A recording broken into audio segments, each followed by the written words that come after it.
C. Joseph Vijay எனும் நான்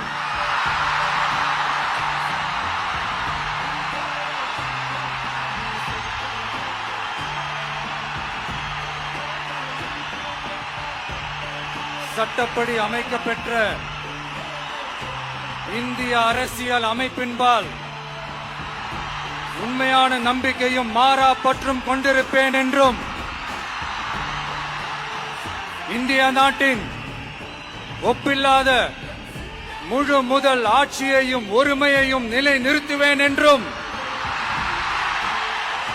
தமிழ்நாட்டு அரசின் முதலமைச்சராக உண்மையாகவும் உளச்சான்றின்படியும் என் கடமைகளை நிறைவேற்றுவேன் என்றும்